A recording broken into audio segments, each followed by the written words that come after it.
that it has to be considered to be one part of the culture. It was a one big empire. A lot of traffic between those two countries went on.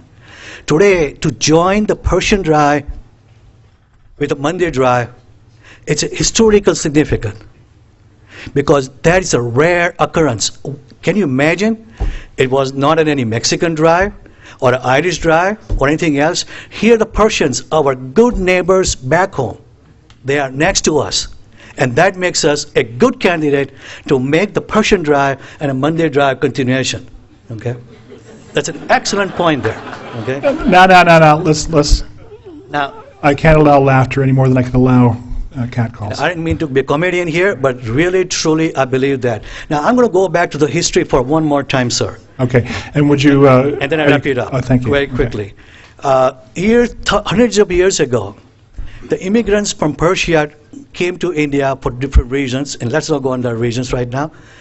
And they landed in the coast of India, and they were asked that can they stay here in India or not.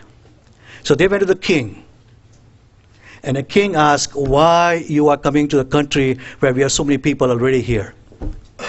The wise man from Persia, he sent a glass of milk and put a teaspoon of sugar in front of the king and mixed it and said, the king, this is how we're going to merge with your society. It was a very wise move then. The same thing we are talking to you, sir, today, that our Indian community do not have any agendas to create any kind of Chinatown or Japantown or Italian town, any of those such a thing. We want to merge with you like a sugar mixed with the milk. And therefore, our visibility is there, but it's not there. We're going to be a small number of people, but still a significant amount of contribution to your society. And that makes all around Santa Clara Valley much more richer in a culture and ethnicity. Thank you very much. Okay, thank you very much. I believe that was all the speakers you identified as being part of your initial presentation. Okay. Yeah, as I said, the applicant can make an initial presentation. We'll then allow anyone else to come forward to speak, and a lot of people have indicated they want to. And then I will call the applicant to come back at the end to make any final comments. So, the first speaker card I have is Mr. Aram Adzapur, and I apologize if I make a mistake on pronouncing someone's name. Please feel free to correct me.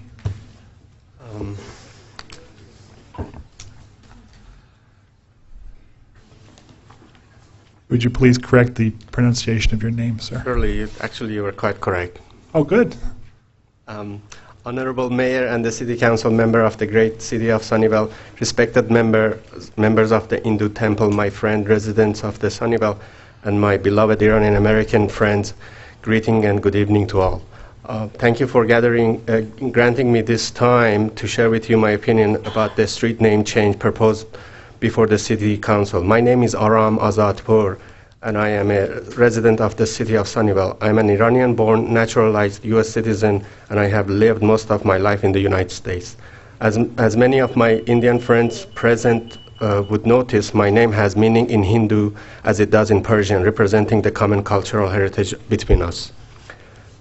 As a minority Iranian American who has been subjected to a great deal of misunderstanding and has been hurt tangibly and otherwise by those misunderstandings, I can relate to the intent set forth by my Indian friends who have submitted this street name change proposal. I can relate to wanting to be noted for the positives and that I have contributed rather than the perception projected. I understand the desire in wanting to share one's hopes and enthusiasm with the community that nurtured it. I'm 100% for facilitating such desires.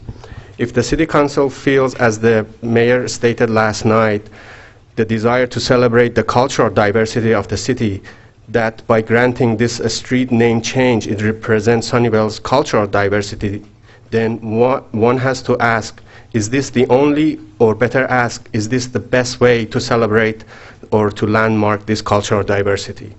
I would like to ask the same question from my Indian friends present in this room. Is this is this street name change the best way to be noted as a contributor to the success and prosperity of Sunnyvale? Did the Christian missionaries who went around the globe and established congregations, after which we have names such as Santa Barbara or Santa Clara, were those names chosen to celebrate the cultural diversity of the origin of the country from which those missionaries came from, or was it to reflect the religious commonalities? As stated on the first request from the name for the name change by the Indy Temple, which was faxed to the council, the new name would more accurately reflect the temple and community center presence. It does not reflect to the cultural diversity. If cultural diversity is what the City Council wishes to celebrate, for example, shouldn't an erection of a monument in the city center or renaming the city's public library be a better representation for this cultural diversity? Why is it that the street name change would represent the acknowledgement of the city's cultural diversity? Could I ask another Persian friend of mine to yield his or her time to me, sir? I'm afraid that's not the way it works. Would you mind wrapping up, summarizing? Well, could I ask for a rule change? It's